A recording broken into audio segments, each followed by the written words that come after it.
everyone, my name is Jayashree Pradhan and I have secured All India rank 52 this year in UPSC 2023 and I'm from Darjeeling, West Bengal. This is my first mains and I have been able to score well. I got good marks in mains, obviously hence the rank. So I'd like to share my mains strategy with you. This is what you must do. This is what I did. I focused a lot on practice because practice is everything in this exam. No matter how much you study, you may study a lot. If you don't know how to write answers, you won't be able to score well, and you won't know how to write answers unless you first practice. So what I used to do in those 3 months is I divided my time into schedules.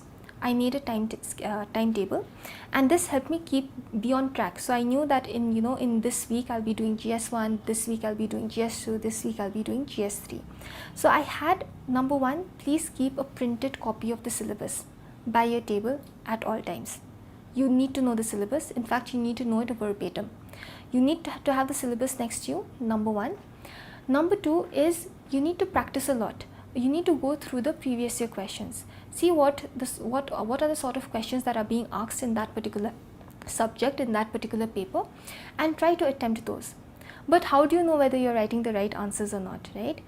The way you know it is by referring to toppers' copies. That is what I did. I remember I used to look up toppers' copies online and I used to check them and I used to see, how are they writing the answers, and I used to learn from them. For instance, if there's a question, I used to cover the question, I used to cover the answer of the topper, and I used to write my own answer. Then I used to uncover the answer and then I would compare my answer with the topper. Then I would see, okay, this is what they are doing, this is the sort of examples they are giving, and I would see that most of the toppers, they give examples after each and every point. They have a lot of data, they write a lot, they write till the very end, they don't leave any space.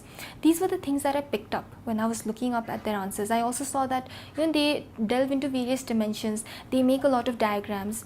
So this is something that I learned from them, and I used to incorporate these in my answers, and I used to practice a lot.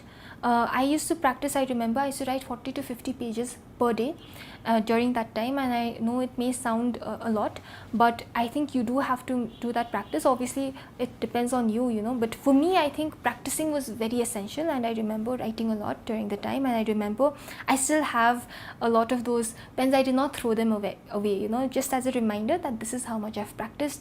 I also have all those copies with me to tell myself that I have put in the effort, I have done the hard work, so I deserve to clear mains. So anytime you feel low self-confidence, you can refer to those used pens, you can refer to those booklets, and you can tell yourself that no, I have done my best.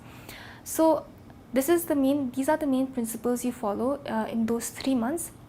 Practicing a lot, learning from toppers through toppers videos, and maintaining a time schedule, maintaining a schedule as well. The essay paper. Now for essay, I would say that creativity is very important.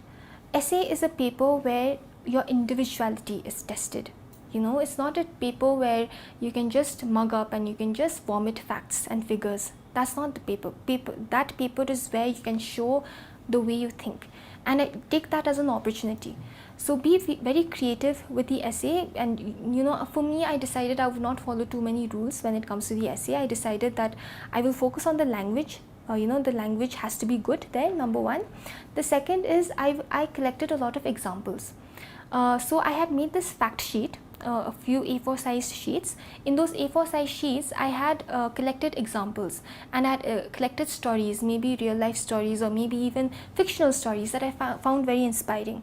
And I remember thinking that if an essay comes, I will take inspiration from these stories, or I may even quote one of those stories, right? So have that A4, I used to have that A4 sheet size paper with me, and that was my source for essay. I remember revising that before my essay, and in the actual exam, just quoting some of those examples there. Again, in your essay, what matters is your interpretation of the topic. Your topic interpretation has to be very good. You have to understand the essay very well. Understanding the topic is key, because UPSC, even if the topic seems simplistic, it's not. Okay, you have to write quite a lot in that essay paper, so you need to understand the topic very, very well. So only attempt that particular question if you feel confident that you've understood the question. Once you've understood the question, once you've understood what the topic is, try to write answers and try to show your creativity, and after that, maybe give a few examples as well, and try to be as multidimensional as possible. And what I used to do, this is what I did mostly for the most part, and I decided that I'm not going to follow too many rules, which is why I'm not going to give you too many rules for the essay paper. But in essence, these are the few principles that you can keep in mind when you're preparing for essay.